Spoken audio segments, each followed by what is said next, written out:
Have you ever wondered why forgiveness feels so heavy for adults, yet somehow effortless for children? Why is it that when we grow older, our hearts harden, our pride grows taller, and our grudges weigh us down like invisible chains? Today, I want to take you on a journey into the life of one little boy, a boy who reminded an entire town of the forgotten art of forgiveness. His story isn't grand in the way you might expect. There are no kings or castles, no wars or miracles, just a child, a mistake, a broken family, and a choice so simple yet so profound, it rippled through the lives of everyone around him. This is the story of Matthew, an 8-year-old boy from a small town in Indiana. His life was simple, like the lives of most children in quiet towns. He spent his afternoons riding his bike down the cracked sidewalks, playing catch with his best friend Jake in the park, and eating popsicles on his grandmother's porch during the summer heat. To most people, Matthew was just another child, innocent and playful, still unshaped by the bitterness of the adult world. But life, as it often does, decided to place a heavy lesson on shoulders that seemed far too small to carry it. Matthew lived with his mother, Claire, and his father, David. They weren't wealthy, but they were comfortable.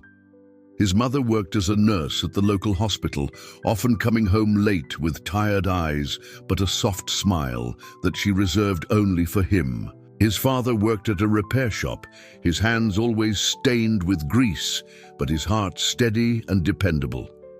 For Matthew, home meant warmth, safety, and love. At least, it used to. One cold evening in late November, everything changed. Matthew was sitting at the kitchen table coloring in a sketchbook while his parents argued in the living room. At first, their voices were muffled, as though they were trying to keep the storm quiet. But storms have a way of growing louder, don't they? Soon, their words spilled through the walls, sharp, cutting, impossible to ignore. "You never listen to me, Claire," David shouted. "And you never take responsibility, David," she fired back. Matthew froze, his crayon still in his hand, the green color bleeding into the page. He didn't understand the details, something about money, about mistakes, about broken promises. But what he did understand was this: the two people who made his world safe, who were supposed to love each other, were now hurting each other, and worse, they weren't stopping. That night, his father packed a bag. Matthew stood silently in the doorway as his dad zipped it shut. He wanted to ask him to stay, to beg him not to leave, but the words caught in his throat. His father looked at him, guilt heavy in his eyes, then bent down and whispered, "I'm sorry, buddy, I'll come back, I promise." And then he was gone. For weeks, the house was quieter, emptier. His mother cried when she thought Matthew was asleep, but children notice more than adults realize. The warmth of home had dimmed, and in its place was a silence that felt unbearable. Matthew missed his dad.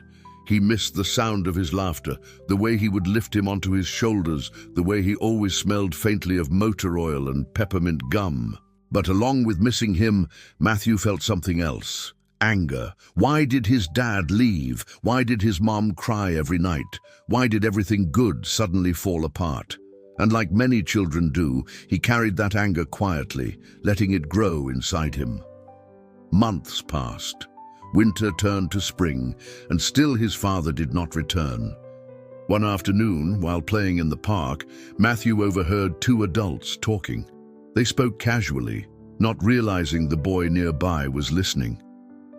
"Did you hear? David's been living across town with someone else," one of them whispered.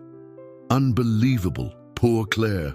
And the boy too," the other replied. Matthew's heart sank. The words echoed in his mind, sharper than any knife. His father hadn't just left because of an argument. He had chosen someone else.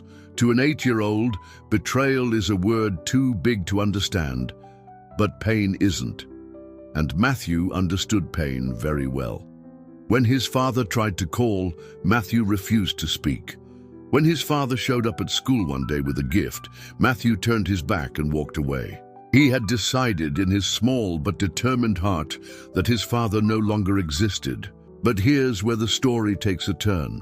One Sunday morning, Claire took Matthew to church. It wasn't unusual. They went most weeks. But that morning, the pastor spoke about forgiveness, not as a duty, not as something owed, but as a gift we give ourselves. He said something that Matthew would never forget. Forgiveness isn't about saying what someone did was okay. It's about setting yourself free from carrying their wrongs on your shoulders. Matthew sat still, staring at the wooden pew in front of him, his little hands folded tightly together. Set yourself free. The words felt like they were meant only for him. That night, as he lay in bed staring at the ceiling, Matthew thought about what it meant. If he forgave his father, would it mean forgetting what he had done? Would it mean saying it was okay that he hurt them? Or could it mean something else, something deeper? The next day at school, Matthew's teacher asked the class to write about someone who had taught them an important lesson. Most children wrote about their parents, a coach, or a sibling. Matthew, without fully understanding why, wrote a short story about forgiveness. In it, he described a boy who carried a heavy backpack filled with rocks. Each rock represented anger, bitterness, or sadness. The boy struggled every day until one day he realized he could start letting the rocks go. With each rock he dropped, he felt lighter, freer. His teacher, touched by the story, shared it with the principal. The principal, in turn, shared it at a school assembly. Before long, the whole town had heard about the little boy's story of the backpack full of rocks. And here's the remarkable thing. Adults started talking about it. Parents who hadn't spoken in years after bitter divorces found themselves reflecting. Neighbors who carried grudges over petty disputes softened. Even his own mother, who had sworn never to speak to David again, began to think differently. The turning point came one spring afternoon when David showed up at their front door. His face was tired, his eyes filled with shame. Claire stood frozen, unsure whether to slam the door or let him in, but before she could decide, Matthew stepped forward. He looked at his father, really looked at him, and saw not just the man who left, but the man who had once held his hand at the park, who taught him to ride a bike, who whispered promises he couldn't keep. And in that moment, Matthew made his choice. "I forgive you, Dad," he said softly. The words fell into the air like a stone into water, sending ripples no one could stop. His father broke down in tears, his mother covered her mouth in shock, and the neighbors who happened to see stood in stunned silence. Because forgiveness from a child is something pure, something untainted by ego or pride. That single sentence did not erase the past. It did not fix the marriage, nor did it undo the pain. But it opened a door to healing, to conversations, to the possibility of change. And in the weeks and months that followed, something extraordinary happened. His parents, though they never reunited, learned to speak kindly to each other again. His father became present in Matthew's life, showing up at games, helping with homework, rebuilding trust piece by piece. And the town, inspired by the boy who carried invisible rocks, began to soften too. People forgave old friends. Families mended broken ties. It was as if one small act of forgiveness had started a chain reaction of healing. Now let me pause here and ask you, when was the last time you forgave someone? Not just said the words, but truly let go of the rock you've been carrying. We often think forgiveness is something we give to others, but in truth, it's something we give to ourselves. Matthew, in his childlike innocence, understood what many adults spend a lifetime resisting, that holding on to anger only keeps us trapped. Forgiveness doesn't mean excusing the hurt, but it means refusing to let that hurt define us any longer. Years later, when Matthew was asked about that moment, he simply shrugged and said, "I didn't want to carry it anymore. I wanted to be free."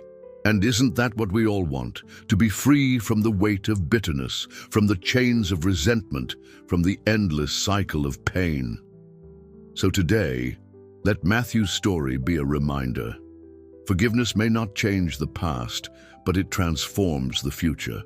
It allows broken hearts to beat again, broken families to breathe again, broken people to hope again. And if a child can do it, if an 8-year-old boy can teach an entire town how to let go, then maybe, just maybe, so can we. Because in the end, forgiveness is not weakness, it's courage. It's not surrender, it's strength. And sometimes, the most powerful lessons in life come not from the voices of scholars or leaders, but from the gentle, unguarded heart of a child. So I'll leave you with this. Who do you need to forgive today? And more importantly, are you ready to set yourself free?